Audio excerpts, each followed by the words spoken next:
باللہ من الشیطان الرجیم بسم اللہ الرحمن الرحیم۔ عزیزان مان،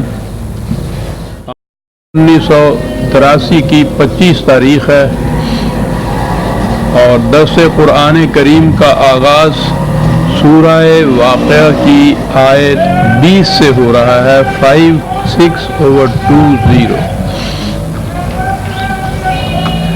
آپ کو یاد ہوگا کہ سابقہ آیات میں جنتی زندگی کی نعما کا ذکر چلا آ رہا تھا۔ تجدید یادداشت کے لیے پھر میں عرض کر دوں کہ میں نے یہ پہلے بیان کیا تھا کہ جنت کی بجائے جنتی زندگی میں کیوں کہتا ہوں یہاں۔ وہ جنت کہنے سے صرف مرنے کے بعد کا جنت جو ہے وہی ذہن میں آتی ہے، اور قرآن کی روح سے تو یہ اس دنیا میں بھی خدا کے قوانین کے مطابق کوئی نظام جو قائم ہو تو اس معاشرے کو جنتی معاشرہ کہا جائے گا۔ جو چیزیں قرآن نے جنت کے متعلق، اس دنیا کی جنت کے متعلق کہی ہیں، ان کے متعلق تو کہا کہ وہ صرف مثالی ہیں، حقیقی معنوں میں نہیں ان کو لینا چاہیے۔ قرآن کہتا ہے کہ کوئی آنکھ آج یہاں سمجھ نہیں سکتی کہ اس کی ٹھنڈک کے لیے وہاں کیا سامان تیار کر رکھا ہے۔ تو گویا وہ محسوس کنکریٹ فزیکل چیزیں نہیں ہیں جو قرآن نے اس زندگی کے متعلق کہی ہیں، لیکن وہ معاشرہ جب یہاں قائم ہوگا تو اسے بھی جنتی زندگی سے تعبیر کیا گیا ہے۔ تو یہ جتنی چیزیں قرآن نے جنت کے متعلق کہی ہیں، جب وہ دنیا کی جنتی زندگی یا جنتی معاشرہ کے اندر ہوں گی تو وہ تو کیونکہ محسوس معاشرہ ہوگا، اسی قسم کے یہی انسان ہوں گے، انہی کی ضروریات، انہی کی آرائشیں، زیبائشیں، ضروریات زندگی ان کا ذکر ہوگا۔ تو اس زندگی کے متعلق تو یہ انہی معنوں میں لیا جائے گا، لیکن مرنے کے بعد کی جنت کی زندگی میں سمجھا جائے گا کہ یہ سمبولیکلی سمجھایا گیا ہے، مثال کے طور پر یہ بتایا گیا ہے، حقیقی معنی یہ نہیں لینے چاہیے اس کے۔ تو جنتی زندگی کے متعلق یعنی یہاں جو جنتی معاشرہ قائم ہوگا اس کے متعلق اگر ہم سمجھیں کہ جو تفصیلات چلی آ رہی ہیں تو ان میں جو پہلے کہا گیا ہے اس کے بعد یہ کہا کہ وَفَاكِهَةٍ مِّمَّا يَتَخَيَّرُونَ وَلَحْمِ طَيْرٍ مِّمَّا يَشْتَهُونَ، قسم قسم کے پھل جو پسندیدہ ہوں، پرندوں کا گوشت جس کی انہیں خواہش ہو، وَحُورٌ عِینٌ۔ آپ کو یاد ہوگا کہ میں 2-3 درسوں میں یہ عرض کر چکا ہوں اس سے پہلے کہ حور بھی اور عین بھی یہ صرف مؤنث کے صیغے نہیں ہیں، یہ عورتوں کے لیے ہی نہیں یہ الفاظ بولے جاتے، مرد اور عورت دونوں کے متعلق یہ الفاظ آتے ہیں عربی زبان کے اندر، اور ان کے معنی ہوتے ہیں وہ لوگ جو پاکیزہ عقل کے مالک ہوں، ایسی عقل جو فریب کار، تیار یا عیار نہ ہو، بلکہ وہ ادب خوردہ دل جسے کہتا ہے قرآن، جسے اقبال یا عطا فرما خرد با فطرت روح الامی، ایسی خرد جس میں روح الامین کی فطرت کی حامل ہو، اس قدر شفاف پاکیزہ عقل جو ہے اس کو بھی جو لوگ اس کے حامل ہوں، ان کو مرد ہوں یا عورتیں دونوں کو ہی حور بھی کہا جائے گا، عین بھی کہا جائے گا عربی زبان کی روح سے۔ لہذا جنتی معاشرہ کے اندر یہی نہیں کہ یہ صفات صرف عورتوں کی کہی گئی ہیں، بلکہ عورتیں اور مرد جو ہوں گے ایسی عقل کے مالک ہوں گے جو فریب کار نہیں ہوگی۔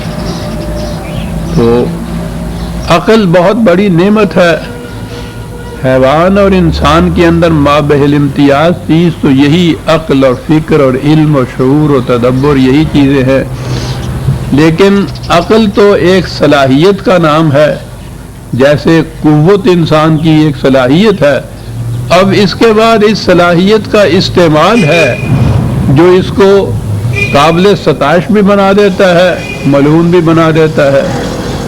اسی قوت کو آپ کسی مظلوم کا گلا گھونٹنے کے لیے استعمال کریں تو یہ مردود ہو جائے گی، کسی ظالم کی کلائی مروڑنے کے لیے استعمال کریں تو یہ قابل ستائش ہو جائے گی.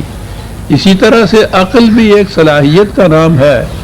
اسے اگر آپ فریب کاری کے لیے استعمال کریں گے، دوسروں کو دھوکہ دینے کے لیے استعمال کریں گے تو یہ ملعون ہو جائے گی.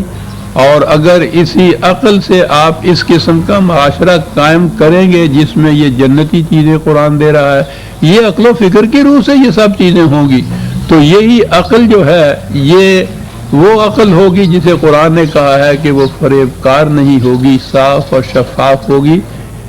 کامثال اللؤلؤ المکنون، یوں سمجھو کہ جیسے سیب کے اندر موتی ہوتا ہے، ایسے بے داغ، گوہر میں آب گوہر کے سوا کچھ اور نہیں. عجیب عجیب قرآن کریم کی تشبیہات ہیں، اور یہ سب کچھ جزام بما کانوا یعملون. یہ نہ تو مفت میں ملے گا، نہ بخشش کے طور پر یہ ملے گا، بلکہ یہ تمہارے اپنے کاموں کا بدلہ ہوگا. اعمال ہم جب کہتے ہیں، یہ اصل میں ہمارے ذہنوں کے اندر یہ تصورات جو مذہب نے پیدا کر دی ہیں 1000 برس سے. جب ہم کہتے ہیں نیک عمل، حسن عمل، اعمال صالحہ، تو وہ صرف وہ جو مذہبی عبادات یا رسومات یا اس قسم کی چیزیں وہیں تک ہمارا ذہن رہتا ہے. اس کا ترجمہ کام اگر آپ کریں گے تو پھر آپ دیکھیں گے اس دنیا میں آ جائیں گے. آپ اچھے کام کہیں گے تو ذہن میں یہاں کی دنیا کے کام آ جائیں گے جن کو اچھا کہا جائے. اعمال صالحہ کہیں گے اگر آپ تو وہی وہ مذہب والے جتنے آپ کے یہاں کے اعمال ہیں وہیں تک محدود ہو جائے گی بات.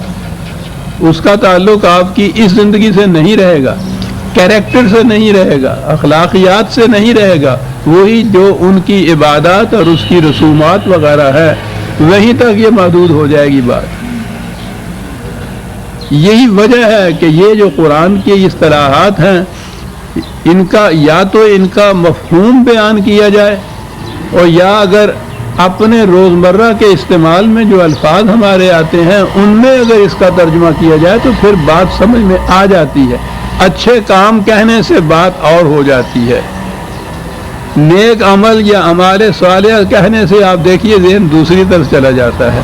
تو ایسا دین اور دنیا میں، مذہب میں اور دنیا میں یہ ایسی تصنیہ انہوں نے کیا ہے، اتنا فرق آپس میں ڈالا ہوا ہے کہ وہ ایک بات یکسر مذہب کی ہو جاتی ہے اور وہی الفاظ یکسر دنیا کے ہو جاتے ہیں. ورنہ قرآن کی روح سے تو ان دونوں میں کوئی فرق ہی ہے نہیں. از کلید دین در دنیا کشاد، اقبال نے ایک مصرے میں اسلام کے متعلق یا قرآن کے متعلق جو کہہ دیا ہے، اس سے بہتر مثال نہیں دی جا سکتی کہ قرآن کرتا کیا ہے. از کلید دین در دنیا کشاد، دین کی چابی سے دنیا کے ہر دروازے کو کھولتا ہے. بڑی خوبصورت تشبیہ ہے سر. تو ان الفاظ میں بھی یہ ذہن میں رکھنا چاہیے کہ یہ اس دنیا کے متعلق ہوں گے. تو جب کہا کہ جزام بما کانوا یعملون، یہ تو ان کے اپنے اعمال کا نتیجہ ہوگا، تو کہو ان کے اچھے کاموں کا نتیجہ ہوگا. اب قرآن نے مختلف مقامات پر یہ جو اعمال یا اچھے کام میں نے کہا ہے ان کی تفصیل خود دی ہے، لیکن جب یہ کام ہم کہیں گے اچھے کام تو پھر جہاں تفصیل دی ہے وہاں بھی ذہن میں آ جائے گا کہ اچھے کام سے کیا مطلب ہے. اور ویسے بھی ہم آپ پھر جانتے ہی ہیں اچھے کام اور برے کام کیا ہوتے ہیں. تو یہ ان کے اپنے اچھے کاموں کا بدلہ ہوگا. لا یسمعون فیہا لغوا ولا تأثیما، اس معاشرے میں، اس جنتی زندگی کے اندر کوئی لغو بات نہیں ہوگی. لغو ہوتی ہے محمل بات، بے معنی بات، جس کا کوئی تعمیری نتیجہ نہ ہو. اس قسم کی باتیں باتیں ہی نہیں، اس قسم کے کام بھی اس میں آ سکتے ہیں کہ جن کا کوئی تعمیری نتیجہ نہ نکلے، یوں ہی وقت بھی ضائع ہو، توانائی بھی ضائع ہو اس میں، اور کوئی تعمیری نتیجہ برآمد نہ ہو۔ وہ چیز لغو ہوتی ہے، لہو و لعب بھی اس کے لیے کہا جاتا ہے۔ وہ تو یہ ایسی کشتی کے جو دریا کی یا سمندر کی لہروں میں یوں پھنسی ہوئی ہو کہ حرکت تو اس میں ہو رہی ہو اور ساحل کی جانب نہ جا رہی ہو، اس کے لیے وہ یہ لفظ بولا کر دیتے۔ لہو اور لغو بھی اسی کے اندر ہے۔ لغو تو ہے ہی ایسی چیز کہ جو بالکل مہمل اور بے معنی وقت ضائع کرنے والی چیزیں جتنی بھی ہیں، جن کا کوئی عملی تعمیری نتیجہ مرتب نہ ہو رہا ہو، اس کو تو وہ لغو کہیں گے۔ اور دوسرا لفظ ہے تعصیماً۔ میں نے پہلے بھی عرض کیا تھا کہ ہمارے ہاں جو الفاظ قرآن کے جرم، عصیان، عدوان، اسم، اس سب کا ترجمہ گناہ ہی کیا جاتا ہے۔ وہ گناہ ایک ایسی چیز ہے کہ پھر وہ کوئی کنکریٹ شکل میں ہمارے ذہن میں نہیں کچھ آتا اس سے کہ کیا ہوا۔ حالانکہ یہ الفاظ قرآن کے یہ نہیں ہے کہ اس نے برائے بیت شعر کے لیے یہ الفاظ مختلف استعمال کیے ہیں، ان میں سے ہر لفظ کا الگ الگ معنی ہے۔ تعصیم اسم، یہ اس اونٹنی کو کہتے تھے کہ جو چلتے چلتے تھک جائے اور باقی قطار کے ساتھ چلنے کے قابل نہ رہے، تکان کی وجہ سے پیچھے رہ جائے، وہ مزمحل ہو جائے۔ تو ایسے کام کہ جو تکان پیدا کریں، اضمحلال پیدا کریں، جس سے توانائیاں کم ہو جائیں، نتیجہ کوئی تعمیری نکلے نہیں اور اس کی وجہ سے توانائیاں کم ہو جائیں، تکان زیادہ بڑھ جائے، اضمحلال ہو جائے، اس کو کہیں گے آپ ایسے کام تعصیماً، جس کو اسم جسے قرآن نے کہا ہے الف سے میم کے ساتھ جو اسم ہے۔ تو اس میں اس معاشرے کے اندر نہ تو کوئی ایسی باتیں ہوں گی کہ وقت ضائع ہو، توانائیاں ضائع ہوں اور نتائج کوئی نہ نکلے، اور نہ کوئی ایسی چیز ہو کہ ان کی وجہ سے اضمحلال پیدا ہو جائے، کمزوری پیدا ہو جائے۔ یہ چیز بھی اس کے اندر نہیں ہوگی۔ ہوگا کیا وہاں؟ الا قیلاً سلاماً سلاما، دو لفظوں میں بات کہہ دی۔ آپس کے تعلقات جو وہاں ہوں گے ایک دوسرے کے ساتھ، وہ ایسے ہوں گے کہ ہر فرد دوسرے کی سلامتی کا آرزو مند ہوگا۔ کیا معاشرہ ہے سر؟ یہ جو ہمارے ہاں اب رسم اذان رہ گئی اور روح بلالی نہیں رہی، السلام علیکم ہمارے ہاں تو ایک بات ہے، ہر مسلمان ایک دوسرے کو السلام علیکم کہتا ہے، ہم بھی جب ملتے ہیں تو کہتے ہیں۔ کیا کبھی آپ نے غور کیا کہ یہ اس کے معنی کیا ہیں؟ ہم السلام علیکم کہتے ہیں، وہ علیکم السلام کہہ دیتا ہے۔ اور اب تو میں نے عرض کیا کہ بالکل ہی ایسی رسم ہو گئی ہے جو ایک بس لفظ ہے زبان سے نکل گیا، اس سے بات کچھ سمجھتا ہی کچھ نہیں۔ یہ وہی سلامن سلامہ ہے، یعنی اس معاشرے کی خصوصیت یہ ہے کہ ہر فرد دوسرے فرد سے جب ملتا ہے تو اسے کہتا ہے کہ میں تمہاری سلامتی کا آرزو مند ہوں، اور وہ جواب میں کہتا ہے وعلیکم السلام، میں تمہاری سلامتی کا آرزو مند ہوں۔ تو جس معاشرے میں ہر فرد دوسرے کی سلامتی کا آرزو مند رہے، آپ سوچئے کہ اس کے جنتی ہونے میں شبہ کیا رہ جائے گا۔ سلام کے معنی صرف سلامتی، جسے میں نے لفظ جس کا ترجمہ کیا ہے، یہ سلامتی تو یہ ہے کہ خطرے سے محفوظ رہنے کو کہتے ہیں نا سلامتی، لیکن یہ سلام کا لفظ یہ پھر بھی ایک نیگیٹو منفی سا ایک عمل ہے۔ خطرے سے محفوظ رہنا، کوئی چیز اس کے اندر ایسی نہیں آتی کہ اس میں کوئی فروغ ہو، کوئی ترقی ہو کسی قسم کی، کوئی ارتقاء ہو، کوئی آگے بڑھنا ہو۔ ان پیس جسے آپ کہتے ہیں اس کے معنی یہ ہوتے ہیں کہ کوئی خطرہ نہیں ہے، لیکن قرآن تو یہ نہیں کہتا کہ زندگی ایسی ہے کہ اور خطر نہ ہو، جس میں خطرہ نہ ہو انسان کو، تو اگر وہ ویسے کا ویسا ہی رہے، خطرہ کوئی اس کو نہیں رہا، وہ کہتا ہے یہ زندگی نہیں ہے۔ یہ جو سین لام میم ہے، سلام جہاں سے ہے، السلام علیکم جو ہے، یہ سلامتی میں نے عرض کیا ہے، لیکن اس کے معنی ہوتے ہیں کسی چیز کا مکمل ہو جانا، اس کی تکمیل ہو جانا، اس کی نشو و نما ہو جانا، جو کچھ اسے بننا چاہیے وہ بن جانا۔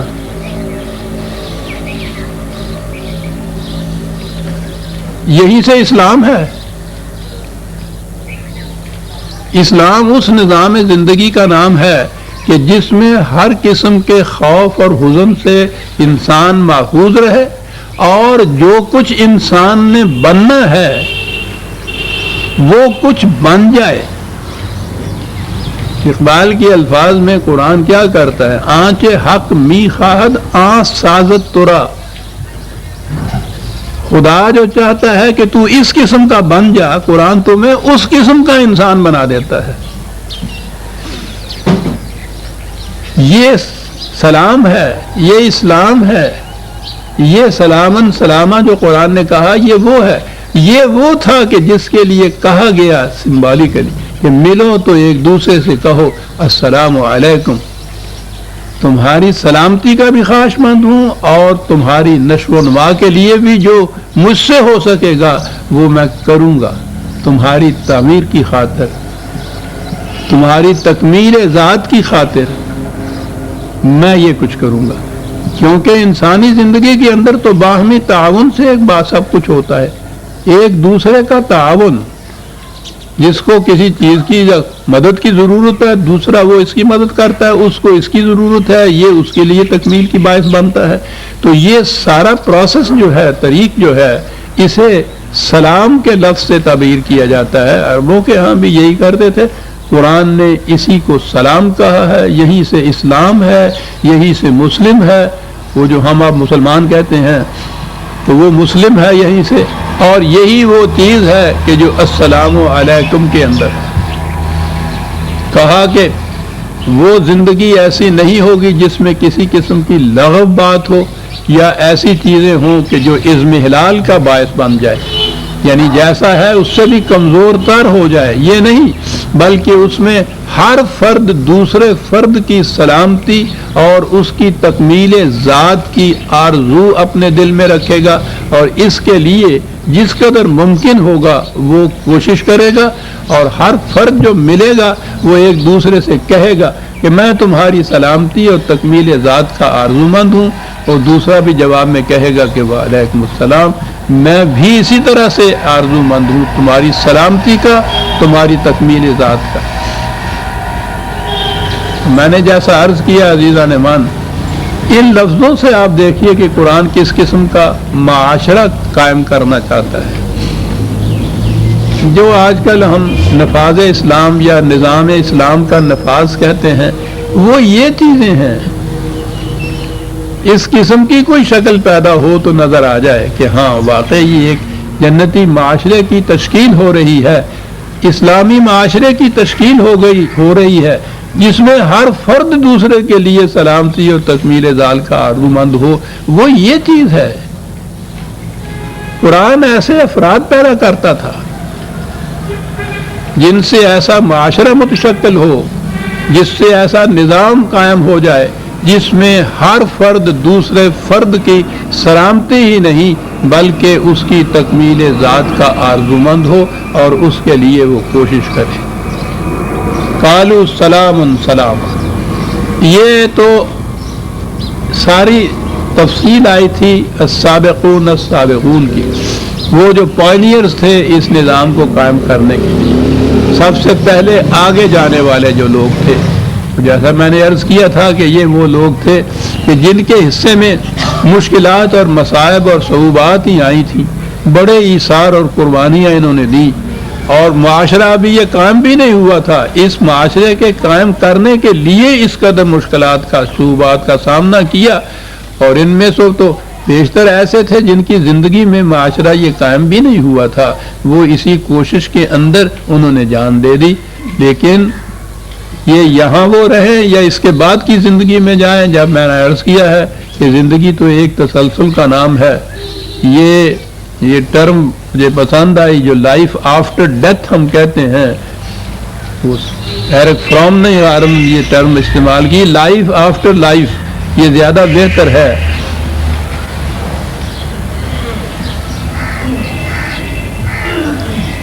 یہ انسان کی جو ذات میل تک پہنچ جائے تو یہ تو مرتا ہی نہیں ہے, یہ تو زندگی کے ساتھ ہی ایک زندگی شروع ہو جاتی ہے. بہرحال یہ تھا وہ معاشرہ, اس میں السابقون کی یہ کیفیت تھی, اور اس کے بعد معاشرہ قائم ہو گیا, نظام قائم بھی ہو گیا.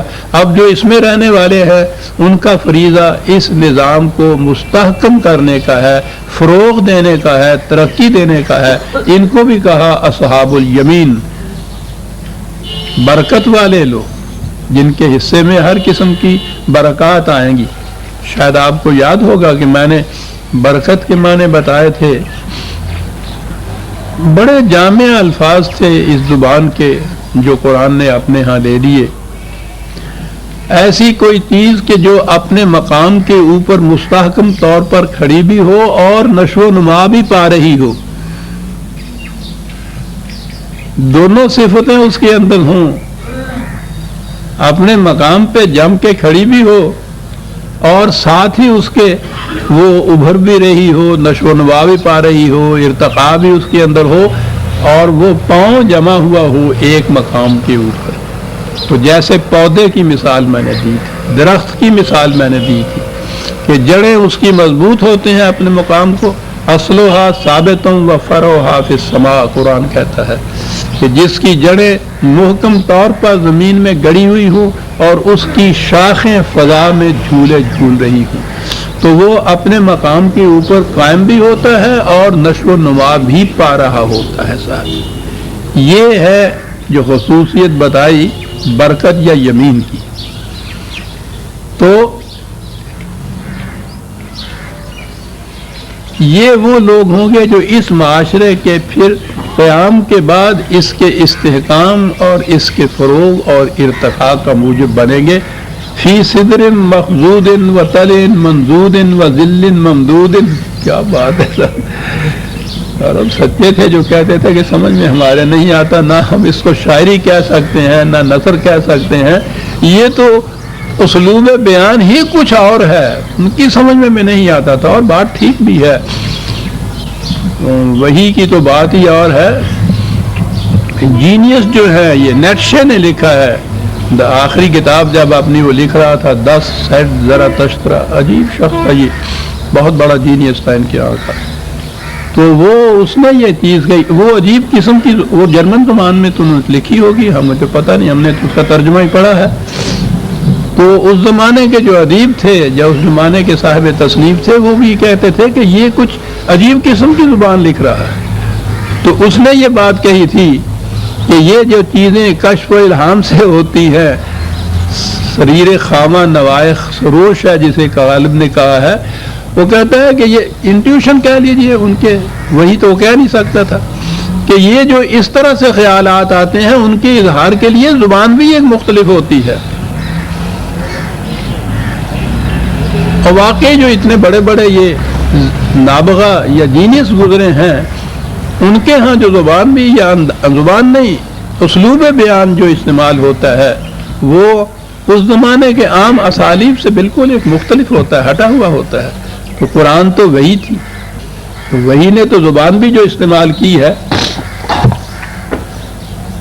وہ منفرد ہے. اس زمانے کا عرب جو تھا, جو باقی ساری دنیا کو گنگا کہتا تھا, وہ عرب یہ کہہ کے ہتھیار ڈال چکا تھا کہ ہمارے سمجھ میں نہیں آتی کہ اس بیان, اسلوب بیان کو کہیں ہم کیا, نہ یہ شاعری ہے یہ نہ نثر ہے. اما تو چیزیں دیگری جسے کہا جاتا ہے, ای کتابیں نیز چیزیں دیگر است.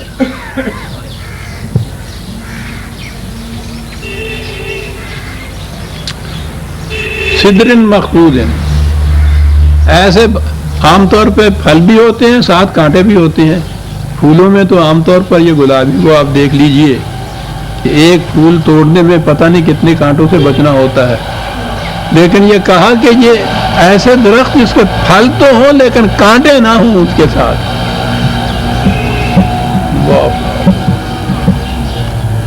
تلہم منضود تلہن بافرات پھلوں کو بھی کہتے ہیں، اور یمن کے اندر یہ لفظ استعمال کیلے کے لیے بھی استعمال ہوتا تھا.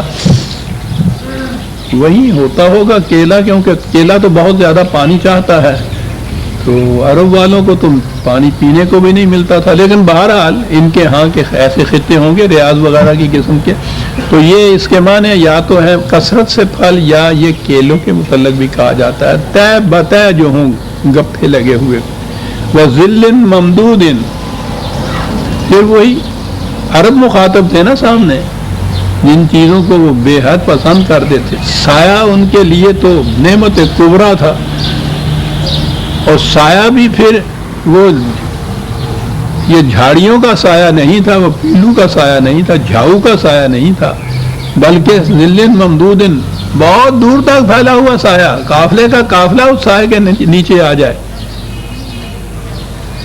اس قسم کا سایہ. یعنی یہ الفاظ، یہ سایہ آسائش کی چیز ہے نا، تکان اتارنے کی چیز ہے، سستانے کی چیز ہے وہ، اور وہ ممدود ہو، پھیلا ہوا ہو. یہ نہ ہو کہ آدمی زیادہ ہے سایہ تھوڑا ہے، کسی کے حصے میں آیا کسی کے حصے میں نہیں آیا.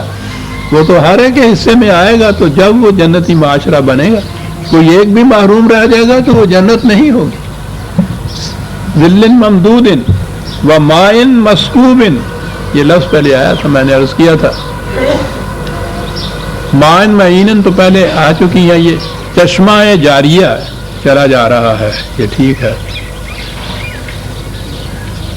میں نے کیا تھا کہ عربوں کے ہاں یہ پانی سب سے بڑی نعمت پانی تھی، زندگی کا مدار ہی اس کے اوپر تھا، اور یہ بڑی کامیاب چیز تھی. وہاں پانی ملے، چشمہ تو ٹھیک، اس میں خصوصیت یہ ہے کہ ایک تو یہ کہ کنواں کھود کے پانی نکالا جائے، بڑی مشقت پڑتی ہے اس میں. اور پھر ایسے صحرائی علاقے کہ جن کے اندر پانی بہت دور جا کے کہیں ملے، اس میں تو کنواں کھودنا کار دارد ہے. ہو سکتا ہے کہ اتنا کچھ کھودا جائے تو پھر پانی بھی نہ ملے، وہاں سے پانی ملے تو کھاری پانی ملے. تو کہا یہ تشبیہ کے طور پر وہ ایسا پانی جو اس طرح مشقت طلب کنواں کھود کے نہ ملے، بلکہ خدا کی طرف سے ہی جاری چشمہ ہو، تمہارے سامنے آ گیا ہوا. وہاں اس جنتی معاشرے میں جگر پاش مشقتوں سے رزق حاصل نہیں کیا جائے گا، بلکہ وہ ایسا پانی ہوگا جو مشقت سے کنواں کھودنے کے بعد نہیں، بلکہ خود بخود ہی زمین کے اندر سے پھوٹ کے بہے. وفاکہۃً کثیرۃً، بہت کثرت سے پھل وہاں ہوں. اور پھر میں نے عرض کیا نا کہ قرآن بیان تو کرتا ہے اس قسم کی نعمتوں کو، اصل جو اپنا مقصد ہے اس کو وہ دو دو لفظوں میں ساتھ ساتھ بیان کرتا چلا جاتا ہے. اوپر آیا تھا قاسم من معین، وہ پانی، وہ پیالہ کہ جو بہتے ہوئے چشمے کی طرح ہو، کہیں بند نہ لگا ہوا ہو اس کے اوپر. قرآن نے اس معاشرے کی خصوصیت یہ بتائی ہے کہ اس میں ذرائع رزق کے اوپر کہیں کی بند نہیں لگا ہوا ہوتا کہ اس حد تک میری ملکیت ہے، اس میں کسی اور کا حق نہیں ہے کہ وہ آ جائے. وہ ممنوع نہیں ہوتا، بند نہیں لگا ہوا ہوتا. وہ رزق تمام انعام کے لیے قرآن کہتا ہے، خدا کہتا ہے کہ ہم نے ارض کو انعام کے لیے پیدا کیا ہے، تمام مخلوق کے لیے پیدا کیا ہے، تمام دابہ کے لیے یہ پیدا کیا گیا ہے، ہر متنفس کے لیے، ہر جاندار کے لیے. کسی کو حق حاصل نہیں ہے کہ ان وسائل رزق کے اوپر بند لگا کے، لکیریں کھینچ کے، حد بندی کر کے یہ کہے کہ یہ میری زمین ہے اور یہ اس کے بعد کی زمین کسی اور کی ہوگی. یہ حق ہی حاصل نہیں.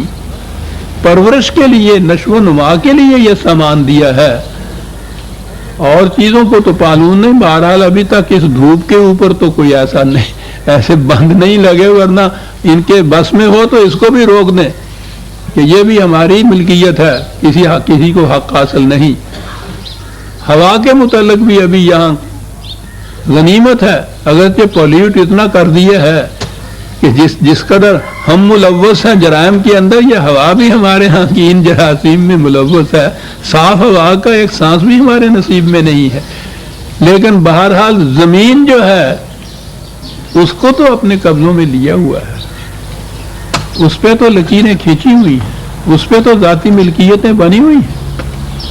تو قرآن کہتا ہے کہ بتاؤ یہ حق ملکیت تم کس طرح ثابت کر سکتے ہو اس کے اوپر؟ نہ تم نے بنایا نہ تمہارے باپ دادا نے بنایا، جب پہلے انسان پیدا ہوئے زمین موجود تھی، اور زمین ہی وسائل اور ذرائع رزق میں بنیادی حیثیت رکھتی ہے۔ یا تو اس میں سے جو کچھ پیدا ہوتا ہے فصل وغیرہ وہ براہ راست کھانے کے کام آتا ہے، یا باقی چیزیں جتنی بھی اس میں سے نکلتی ہیں وہ بھی رزق کا ذریعہ ہی بنتی ہیں۔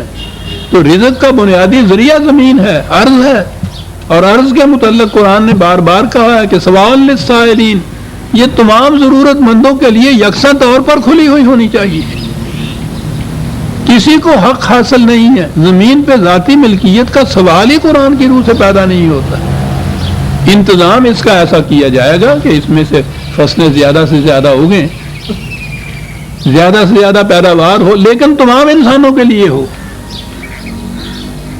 تو میں نے کہا ہے نا کہ قرآن جہاں جنتی معاشرہ یا جنتی زندگی کی خصوصیات ان نعمتوں کی روح سے گناتا ہے کہ اتنے پانی کے چشمے، ایسے پھل، ایسے پھول، یہ سب کچھ فوراً وہاں لے آتا ہے ساتھ ہی لا مقطوعۃ ولا ممنوعۃ۔ پہلی چیز تو یہ کہ ایسا نہیں ہوگا کہ کچھ موسم ہے جس کے اندر یہ چیزیں تمہیں ملیں گی اور دوسرا موسم آ جائے گا کہ اس کے اندر پھر یہ چیزیں ہوں گی ہی نہیں، یہ نہیں ہوگا۔ مسلسل اس کے اندر یہ چیزیں رہیں گی۔ اور اگلی چیز ولا ممنوعۃ، نہ ہی یہ ہوگا کہ کوئی شخص اس کے اوپر بند لگا کے دوسروں کو اس سے فائدہ اٹھانے سے محروم کر دے۔ یہ ممنوع کا لفظ تو ہمیں معلوم ہے نا، یہ منع کر دیا گیا کہ یہاں کوئی دوسرا نہیں آ سکتا۔ اس لیے نہ تو یہ ہے کہ یہ اس قسم کا فطرت کی طرف سے انتظام ہو کہ یہاں 3 مہینے یا 6 مہینے کے لیے تو یہ ساری چیزیں ہو گئیں اور اس کے بعد بالکل ایک کچھ پھل پیدا نہ ہو یا کوئی چیز پیدا نہ ہو۔ کہا یہ بات نہیں ہے۔ اکلھا دائم قرآن نے دوسری جگہ کہا ہے یہ ہمیشہ رہنے والی ہوں گی۔ یہ جتنی چیزیں سامان رزق اور وسائل نشو و نما ہیں یہ مسلسل پیدا ہوتی چلی جائیں گی۔ یہ تو ہوا فطرت کا انتظام۔ اب آگے رہے انسان کے جنہوں نے اس کا انتظام کرنا ہے، ولا ممنوعۃ، یہ بھی نہیں ہے کہ یہ کسی کے لیے کھلی ہوں اور دوسرے جو ہیں وہ آؤٹ آف باؤنڈ ہو جائیں، ان کے لیے ممنوع ہو جائیں یہ کہ یہاں تم نہیں آ سکتے، دوسرے آ سکتے۔ یہ بات نہیں ہوگی، بند نہیں لگائے جائیں گے، باڑ نہیں لگائی جائے گی کہ کوئی آئے اور کوئی نہ جائے۔ ہر ایک کے لیے ضرورت کے مطابق اس کے لیے ہوگا، ضرورت ہر ایک کی پوری ہوگی، جمع ہونے نہیں دیا جائے گا، زائد از ضرورت کسی کے پاس نہیں رہنے دیا جائے گا، اور ضرورت سے محروم کوئی رہے گا نہیں۔ یہ ہے جنتی معاشرہ جس کا ذکر قرآن کہتا ہے لا مقطوعۃ ولا ممنوع۔ میں نے عرض کیا تھا کہ جنتی معاشرے میں مرد بھی ہوں گے اور عورتیں بھی ہوں گی۔ مردوں کا یہ کچھ ذکر کیا، عورتوں کے متعلق عرب کا وہ معاشرہ عرب کا ہی نہیں، اس معاشرے میں تو ساری دنیا میں ہی یہ بیگمات یا جن کو گھر کی عورتیں کہا جائے گا، مستورات کہا جائے گا، وہ ان کی تعداد بہت تھوڑی سی ہوتی تھی، باقی سب لونڈیاں ہوتی تھی جو بکا کرتی تھی، نیلام ہوا کرتا تھا عورتوں کا۔ یعنی نام آپ لونڈی رکھنے سے کچھ ذہنوں میں ہمارے ایسے ہو گیا، لونڈی کہنے سے وہ عورت ذہن میں نہیں رہتی کہ وہ عورت ہوتی تھی۔ جی لونڈیاں بکا کرتی تھی، یعنی عورتیں بکا کرتی تھی نہیں کہتے یہ۔ ان سلاطین کے حرم میں یعنی 300 لونڈیاں ہوتی تھی، ذہن میں نہیں آتا کہ یہ عورتیں تھیں، عورتوں کی صف میں سے نکال دیا، وہ عورتیں تھیں۔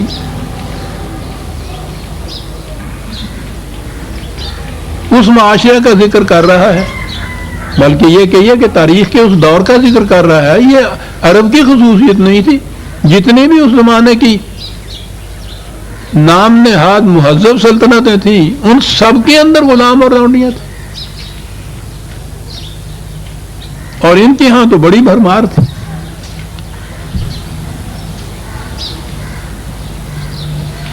تو اب جو عورتیں قرآن کہے گا تو اس میں تو وہ بیشتر وہی ذہن میں آئیں گی جو اس زمانے میں لونڈیوں کی شکل میں تھی۔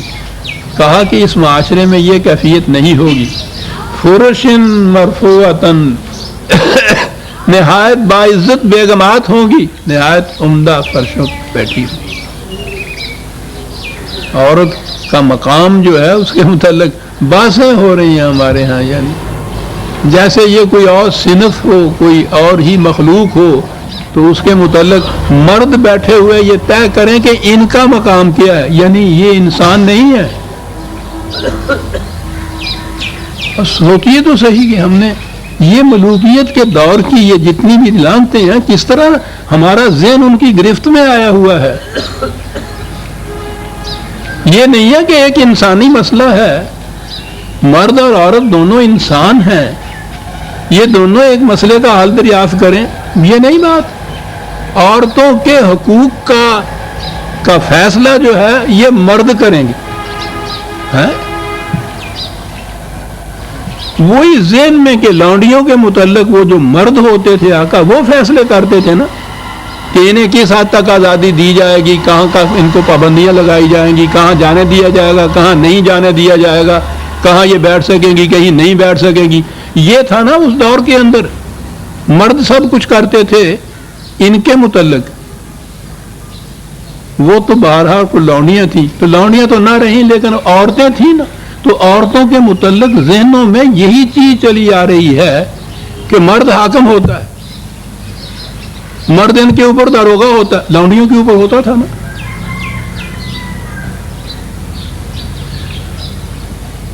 تو ان بیچاریوں کا میری بیٹی معاف رکھنا، نام ہی صرف بدل دیا انہوں نے، ذہن میں ان کے آج تک بھی یہ لونڈیاں ہی ہیں۔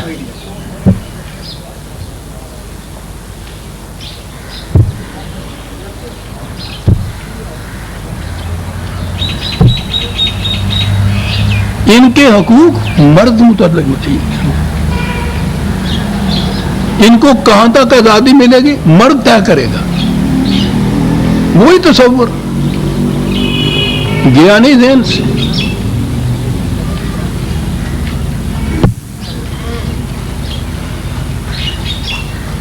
عزیزان ایمان، یہ انسان ہے۔ قرآن نے جو کچھ انسان کے متعلق کہا ہے اس میں مرد اور عورت دونوں یکساں برابر کے شریک ہیں۔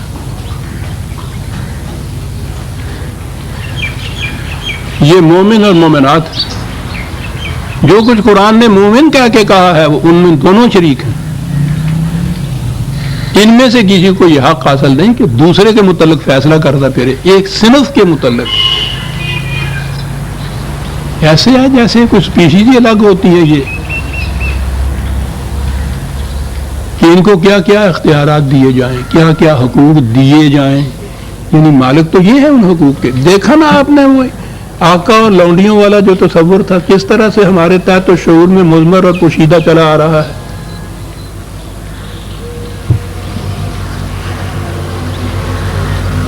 تو قرآن نے اس دور میں جو عورت کی پوزیشن تھی کہ ان کو پامال کیا ہوا تھا، پاؤں تلے روندا ہوا تھا، مردوں نے لونڈیوں کی شکل کے اندر، عورتیں ہی تھی وہ۔ قرآن نے یہ کہہ کے اس کی تردید کر دی کہ اس جنتی معاشرے کے اندر جو قرآن کی روح سے نظام قائم ہوگا اس کے اندر یہ بیگمات اور لونڈیوں کی تفریق نہیں ہوگی، ساری عورتیں بیگمات کی حیثیت رکھیں گی۔ مرفوعتن، بلند بالا، پست نہیں، مرفوعتن۔ آگے 4 لفظ یہ جو آج کل بڑے زور شور سے مسئلہ چل رہا ہے عورتوں کی شہادت کے متعلق، میں نے اسے درس کا موضوع نہیں بنایا کہ وہ آیت یوں سامنے نہیں آئی تھی، لیکن ایک دلیل دی جاتی ہے۔ یہ قرآن کریم میں سورہ بقرہ کی آیت 282 میں یہ کہا گیا ہے کہ ایک مرد یا دو عورتیں، بھائی اتنی سی بات کرتے ہیں، کچھ نہیں بتاتے کہ وہ آیت کیا ہے، اس کے معنی کیا ہیں، کیوں کہا گیا ہے یہ نہ، ایک مرد اور دو عورتیں، تو اس سے پھر آگے ہر معاملے میں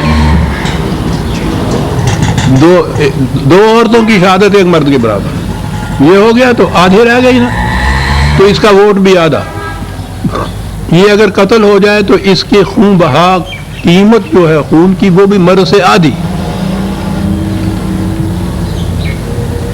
اور وہ کہ وہاں لکھا ہوا ہے کہ دو مردوں کے مقابلے میں ایک مرد کے مقابلے میں دو عورتیں، کہا یہ گیا ہے وہاں کے، صرف یاد رکھیے سارے قرآن میں شہادت یا گواہی کے متعلق متعدد مقامات میں آیات آئی ہیں۔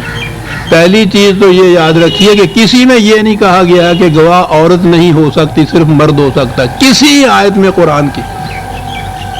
یہاں آپ کے ہاں جو نئے قوانین نافذ ہوئے ہیں اب تک، وہ زنا، سرقہ، قذف وغیرہ کے متعلق آرڈیننس جو 79 میں ایشو ہوئے تھے اسلامی، جن کو کہا جاتا ہے، اس میں عورت خارج ہی کر دی گئی ہے گواہی کے لیے۔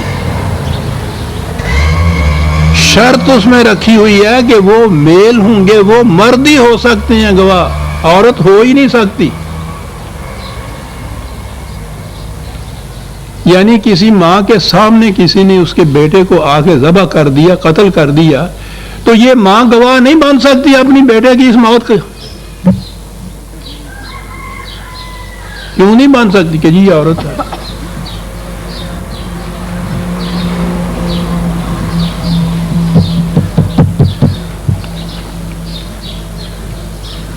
دس عورتیں بھی کسی کو چوری کرتے ہوئے دیکھ لیں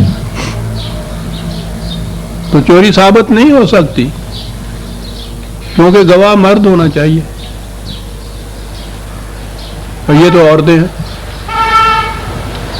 یعنی ان کے اپنے گھر میں چور گھس گیا ہوا ہے، اس نے سامنے ان کے وہ لوٹ رہا ہے، عام طور پہ تو اب جو آج کل ہو رہا ہے وہ رسیوں سے ان کو باندھ ہی دیتے ہیں آ کر، اور وہ دیکھ رہے ہیں بٹ بٹ تک دیا نہیں، یعنی وہ تو ٹھیک ہے رسی سے باندھا ہوا، مرد ہو عورت بے بس ہوتا ہے، لیکن اگلی بات یہ ہے کہ ان کے سامنے وہ چوری ہو رہی ہے، ان کو معلوم ہے کون چور ہے، یہ چلی گئی، یہ وہاں جا کے گواہی نہیں دے سکتی کہ یہ چور تھا، تو یہ ہوگی کہ عورت کی گواہی ہے نہیں۔ اس آیت کی روح سے یہ کہا کہ جن معاملات کے اندر گواہی ہوگی، یعنی یہ تو خود فیصلہ کر دیا نا ان میں جو ابھی تک جاری ہوئے ہیں قوانین، کہ ان میں تو عورت گواہ ہو ہی نہیں سکتی۔ جن معاملات میں عورت کے متعلق یہ کہیں گے گواہ ہو سکتی ہے، تو ایک مرد کے مقابلے میں دو عورتیں آئیں گی۔ قرآن نے وہاں صرف ایک مقام پہ یہ بات کہی ہے کہ اگر قرضے کے لین دین کی کوئی بات ہو اور اس کے لیے ایک دستاویز لکھی جائے، تو اس تحریر کے اوپر، دستاویز کے اوپر وہ جو گواہ شد ہوتا ہے نا نیچے لکھا ہوا گواہی ہو، تو وہ مردوں کی گواہی ڈلوا لی جائے۔ اگر ایسا کہیں مقام ہو کہ دو مرد نہ ہوں تو اس میں دو عورتوں کو گواہ شد کر لیا جائے، اور آگے اس کے لکھا ہوا ہے کہ یہ اس لیے کہا گیا ہے کہ گواہی کی ضرورت پڑ جائے اگر ان میں سے، تو گواہ تو ایک ہی عورت ہوگی، لیکن اگر وہ کہیں بھول جائے، اس کو گھبراہٹ ہو جائے اس عدالت میں آ کر، کسی طرح کنفیوز ہو جائے، تو وہ اس کے ساتھ اس کی بہن جو ہے وہ صرف اس کو بتا دے کہ بات بہن یوں نہیں یوں ہوئی تھی، تمہیں غلطی لگ گئی، یہ اس بہن کو گواہ کو بتائے گی، عدالت کو نہیں۔ ایسا موقع آئے یا نہ آئے یہ نہیں قرآن نے کہا کہ جس نے ایک نے گواہی دے دی ہے تو اس کے بعد پھر یہ دوسری جو کھڑی ہے عورت، اس کی بھی گواہی لی جائے گی، بالکل نہیں، گواہی ایک ہی کی ہے۔ اب سوال پیدا ہوا کہ اس کی ضرورت اس مقام پہ یہ کہنے کی کیا آئی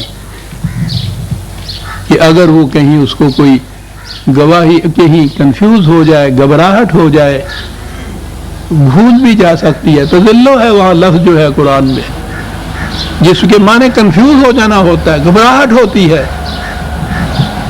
کہا یہ کیوں ضرورت پیش آئی، اور خود ہی بتا دیا کہ تم نے اس کی حالت یہ بنا رکھی ہے 43/18 43/18 یہ وجہ ہے اس کی. آوا میں ینشأ فی الحلیۃ وہو فی الخصام غیر مبین.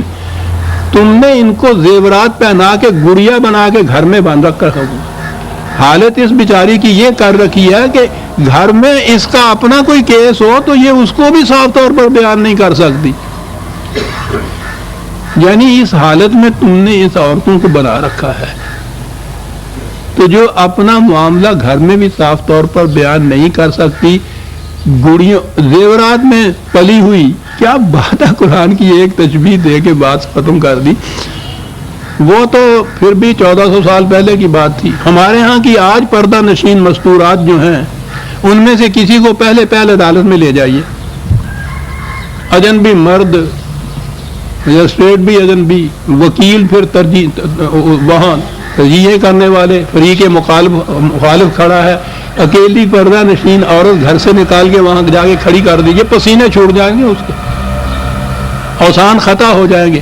یعنی عجیب بات قرآن نے اس کے تجویز کے لیے کہا کہ ایک نفسیاتی تقویت ہونی چاہیے اس بیچاری کو کہ کوئی بات نہیں، ایک میری ہم نفس ہم نوا میرے ساتھ کھڑی ہے، میں تنہا نہیں ہوں یہاں. اور اس کو عدالت نے یہ رعایت دی ہے کہ اگر کہیں تمہیں بھول چوک ہو جائے تو یہ تمہیں بتا سکتی ہے، حالانکہ یہ اس کی اجازت نہیں ہوتی عام طور پہ، یہ تمہیں بتا سکتی ہے، اور جو کوئی یہ بتائے گی ہم اس کو ایکسپٹ کر لیں گے. اس کمزوری کی بنا پہ کہ تم نے اس کی حالت یہ کر رکھی ہے، زیورات میں پلی ہوئی، اپنا معاملہ گھر کے اندر بھی یہ صاحب بیان نہیں کر سکتی. آج بھی آپ غور کریں گے تو دیکھیں گے کتنی ہمارے ہاں کے گھر کے اندر کی مستورات کا میں ذکر کر رہا ہوں جو رہنے والی ہیں، اور واقعی ان کی کیفیت یہ ہوتی ہے اپنا معاملہ گھر کے اندر بھی صاحب بیان نہیں کر سکتے. وہ سب کچھ کر کے بھی اس کے دیکھتی ہے کہ معاملہ میرے خلاف ہی جا رہا ہے، بیان نہیں کر سکتی، تو وہ پاس سوائے تھے کہ اچھا میرا صبر.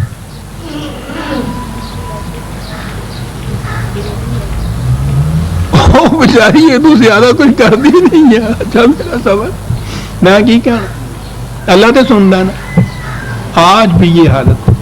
کہا کہ یہ کیفیت تم نے عورت کی کر رکھی ہے، اس لیے ہم نے ان حالات کے تابع یہ کہا ہے کہ وہ اکیلی وہاں اگر چلی جائے گی تو اس کی یہ کیفیت ہو جائے گی، اس کو کوئی نفسیاتی سہارا ساتھ ہونا چاہیے کہ ایک بہن تو میری ہے، اور اس کو رعایت دے دی گئی عدالت کے اندر کہ یہ تمہیں بتا بھی سکتی ہے اور تم اس کی تصحیح بھی کر سکتی ہو، اور ہم اس کو ایکسپٹ کر لیں گے جو اس نے کہا ہے. یہ نہیں کہا ہے کہ اس دوسرے کی شہادت لی جائے گی. دو گواہ نہیں ہیں عورتیں.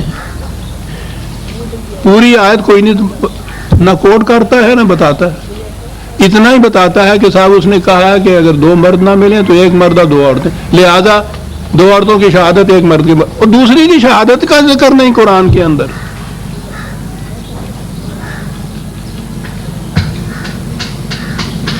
اب آئیے جو آیت ہمارے سامنے تھی وہ تو میں پوری کر لوں. کہا یہ گیا کہ یہ تو بڑی باعزت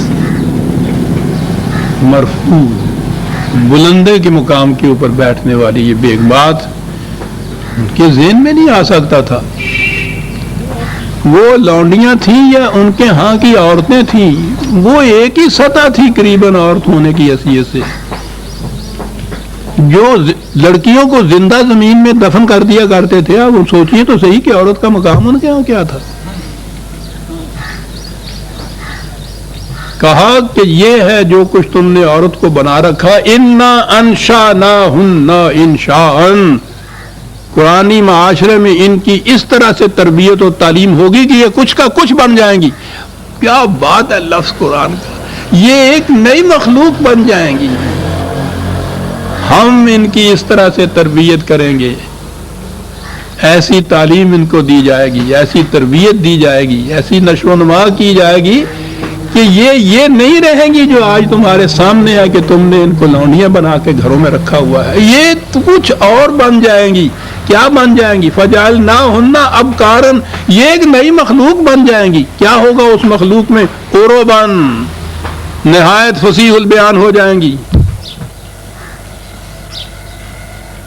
جو آج گھر میں بھی اپنے معاملے کو خود کاز اپنے کمپلیٹ نہیں کر سکتی، یہی عرباً، یہی عرب جو اپنے آپ کو کہا کرتے تھے فصیح البیان ساری دنیا کی، کہ کوئی ہمارے مقابلے میں باقی گنگی ہے. کہا یہ جو آج گنگی بنا کے تم نے بٹھایا ہوا ہے، انشأناہن انشاء، فجعلناہن، یعنی اپنی طرف کا ہے، ہم ایسا انتظام کریں گے کہ جنتی معاشرے میں ان کی تعلیم و تربیت اس قسم کی ہو جائے گی کہ یہ کوئی اور نئی مخلوق بن جائے گی. بدلے کچھ ایسے طور سے بےطور ہو گئے. ہے تو غزل کا ہی مصرع وہ کہ تم تو شباب آتے ہی کچھ اور ہو گئے. یہ چیز ہے فجعلناہن ابکارا کے معنی یہ. وقت تھوڑا ہے، میں ابھی پھر ادھر نہیں آتا کہ پھر ان کو کیسے مسخ کیا گیا اور کیا کیا معنی پہنائے گئے. کچھ اور کی اور بن جائیں گی. کیا اور کیا ہو جائے گا ان میں؟ عرباً.